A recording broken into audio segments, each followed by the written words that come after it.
संहारम् एकबिल्वं नित्यार्पणम् एकबिल्वं नित्यार्पणम् त्रिसाहैर्बिल्वपत्रैश्च अच्छित्रैर्कोमलैश्चुभै तव पूजां करिष्यामि एकबिल्वं नित्यार्पणम् एकबिल्वं नित्यार्पणम् सर्वत्रैलोक्यकर्तारम् सर्वत्रैलोक्यपावनम् सर्वत्रैलोक्यहर्तारम् एकबिल्वं नित्यार्पणम् एकबिल्वं नित्यार्पणम् नागादिराजवलयम्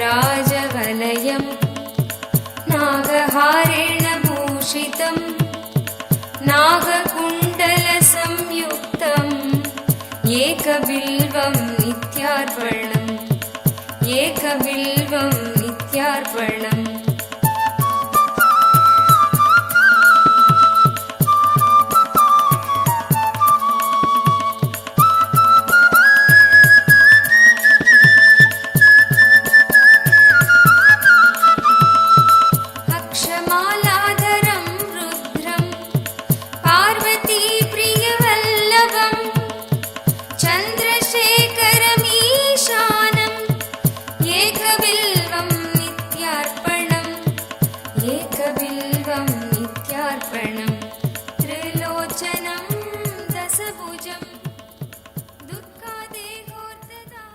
नित्यानन्दं परमसुखदं केवलं ज्ञानमूर्तिं द्वन्द्वातीतं गगनसदृशं तत्त्वमस्यादिलक्ष्यम् एकं नित्यं विमलमचलं सर्वदी साक्षिभूतं भावातीतं त्रिगुणरहितं Sadgurum tam namami. Nityanandam, everyone. On behalf of the Nityananda Sangha, it gives me immense pleasure and honor to welcome the great saints of the Sanatana Hindu Dharma.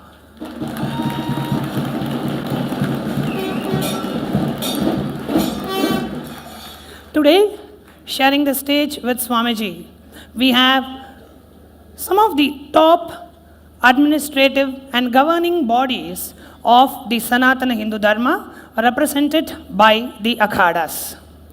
What are Akhadas? Akhadas are the apex body of Hinduism. Akhadas were formed to establish, protect, and radiate the Sanatana Hindu Dharma. The Vedagamic civilization was governed by the saints. Even the kings who were ruling the kingdom were advised by the sons and saints, the Mahatmas of the Vedagamic civilization. The purpose of these saints were to lead the humanity to achieve and radiate enlightenment. The Akhadas played a very key role during the Mughal and the British invasion in protecting the temples, the monasteries, the scriptures, and our culture.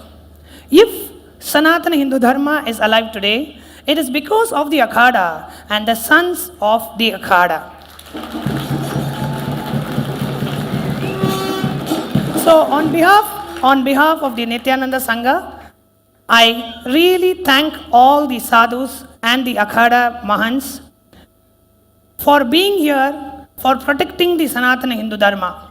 If today in the Mahasadashivam program, if you are learning these powers, these Shaktis from the Agamas, it was because of the saints of the Akhadas. So with a deep pleasure and honor and respect, I would like to welcome all the sons on the stage today.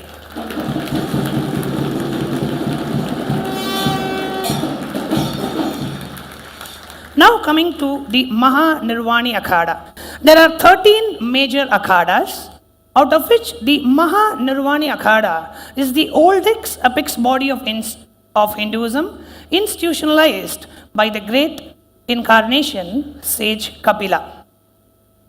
Saint Thotapuri, who initiated Sri Ramakrishna Paramahamsa into Nirvikalpa Samadhi is a Sri Mahant of the Maha Nirvani Akhada and belongs to the Multani Madi, the same Madi where the Nityananda Sangha and our organization also belongs to.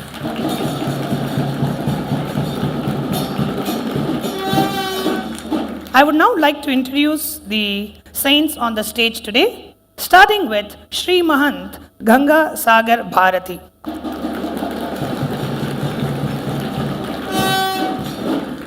Sri Mahant Ganga Sagar Bharati ji is a Sri Mahant of the Sri Panch.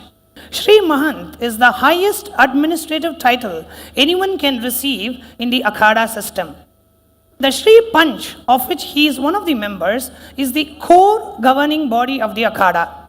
He looks after the Kurukshetra, where the holy war of Mahabharata happened, and also the Brahma Sarovar.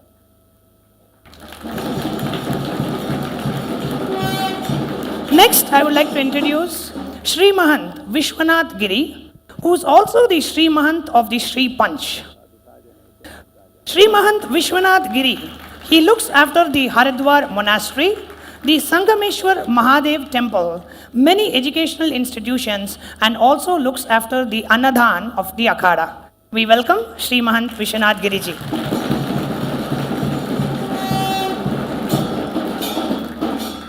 Mahant Ram Sevak Giri. Mahant Ram Sevak Giri ji is a secretary of the Maha Nirvani Akhada. He looks after Allahabad and all the temples in that area.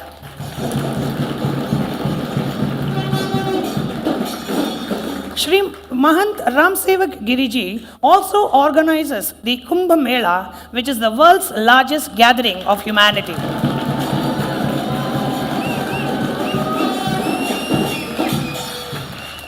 Sri Mahant Ravindra Giriji. Sri Mahant Ravindra Giriji is the Sri Mahant and secretary of the Maha Nirvani Akhada. He looks after the Kashi Panch, which is the governing body in the holy city and the world's first city of Kashi, which we also known as Varanasi. He looks after all the temples of Kashi, including the world-renowned Kashi Vishwanath Temple and Mata Annapurni Temple. We welcome Sri Mahant Ravindra Giriji. Sri Mahant Shiv Narayan Puriji is a Sri Mahant and secretary of the Maha Nirvani Akhada.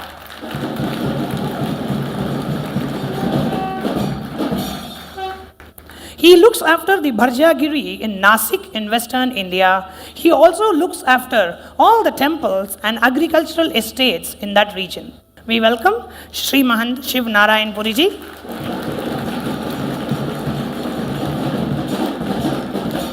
Last but not the least is Sri Mahant Jamuna Puriji. Sri Mahant Jamuna Puriji is the Sri Mahant and secretary of Maha Nirvani Akhada. He looks after Allahabad and all the temples in that area, and he also organizes and administers the Kumbh Mela, which is the world's largest gathering of humanity.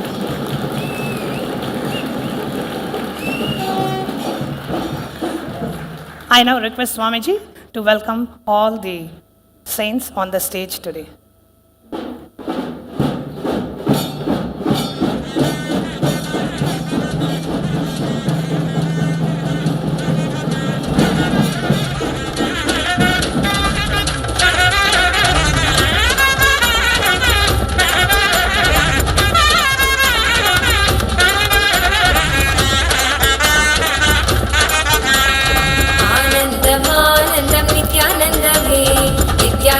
Anandam Nityanandame, Anandam Anandam Nityanandame, Nityanandam Anandam Nityanandame, Nityanandame, Nityanandame, Govinda Gopala Keshava Madhava Narayana Rajiva Lochana Adi Sanadana Nityanandam Anandam Anandam Nityanandam. Nityanandam, everyone.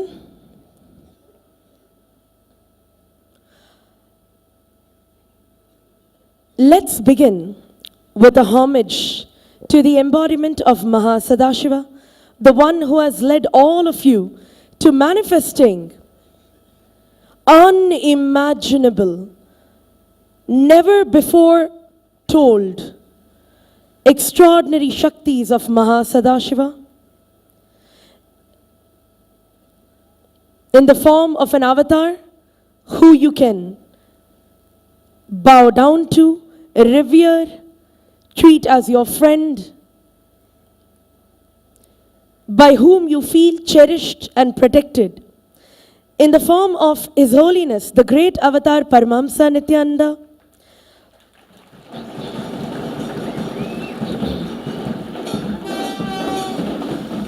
Today, you are in the presence of esteemed saints who have been the honored gatekeepers of Hinduism. And in their presence, I would like all of you, how many of you are manifesting the various, almost more than 64 extraordinary Shaktis of Mahasadashiva? Please raise your hands. All of you raising your hands today is because of the great tyaga that the gatekeepers of the Sanatana Hindu Dharma have made in their lives.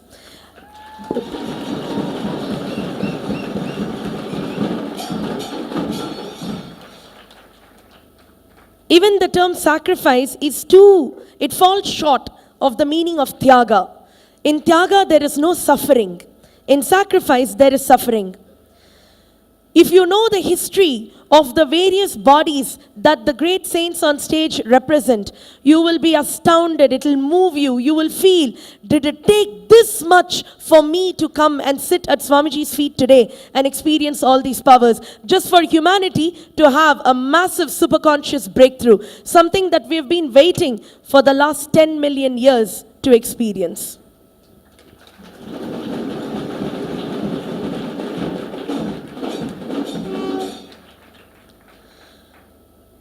I would now love to take all the great esteemed saints on stage and you through the journey of what all powers you have experienced and some which you are yet to experience. With that, I welcome you to the segment on manifesting Shaktis, and today we have some very wonderful and really bold Mahasadashivam participants who are going to be sitting directly at the feet of these holy saints, and they're going to be manifesting the powers and showing. It's a moment of great pride for them. It's a moment of great pride where they feel the years and years and the lifetimes of penance is coming to a fruition.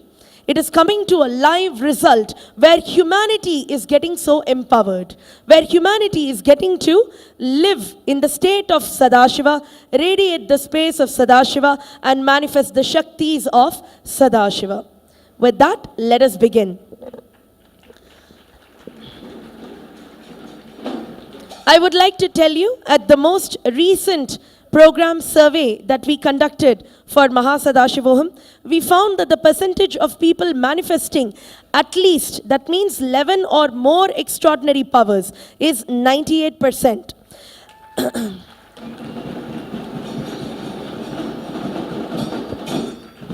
Throughout this entire Mahasadashivoham, Swamiji gave us very important cognitions, powerful cognitions. First, that there is no boundary between static matter, the immovable, unshakable static matter, the dynamic activity of life, that which is ever changing and feels like it is not in your control, and the strategic existence, which is the space of Sadashiva himself. Between all these three, there is no boundary, there is no difference. Your will, the power of your third eye, where Sadashiva resides, is powerful enough to make you feel that there is no boundary between this podium that you want to move, the person who wants to move it, and the space from which they are going to move it. Second major cognition that you experienced is life. The life that you all live is a continuous rhythm or a rhythmic continuum. Either we can just go through life being what we are, or it can be a conscious living. Simply put, these are the powerful cognitions that have made you who do not have spiritual backgrounds, in this lifetime at least, who may not have done extraordinary tapas, like some great saints, but yet here you are, and in the last 20 plus days, you are experiencing the unimagined.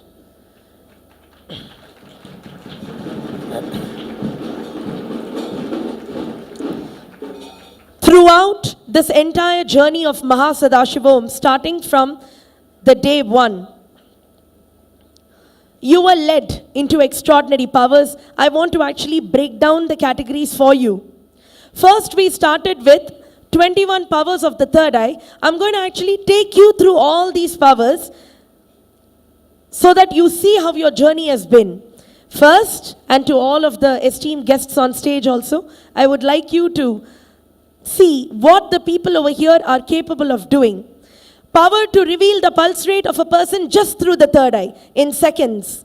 Power to scan the body and see the source of dis-ease in health, wealth, relationships. Power to just look at you through the third eye and reveal the blood group of the person. And in doing so, being able to heal them of all the blood-related diseases. Power to give healing from the third eye. Instant healing. Power to scan the vak.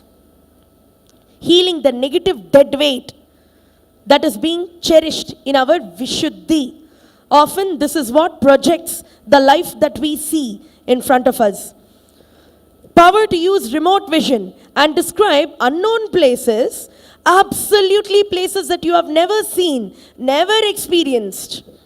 But yet, you are able to discuss and describe the top 5 attractions in those places, even if you don't even know how to pronounce the name of the place.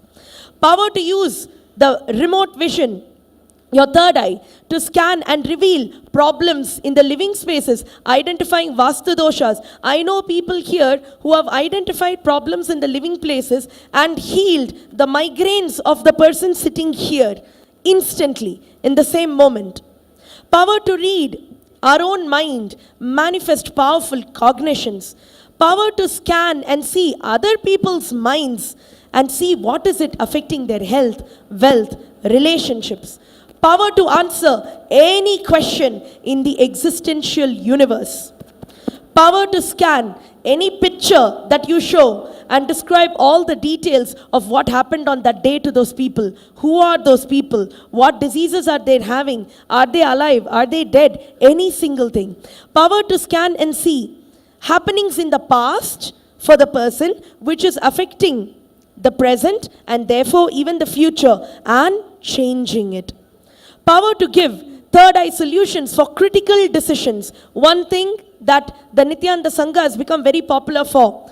Young Nityananda Gurukul Balasans, who we see over here, are heeded, sought after by billionaire businessmen, politicians, powerful people, the decision makers in the world. They are sorted by them to give these life critical decisions and solutions, because one decision for them alters the lives of thousands of people.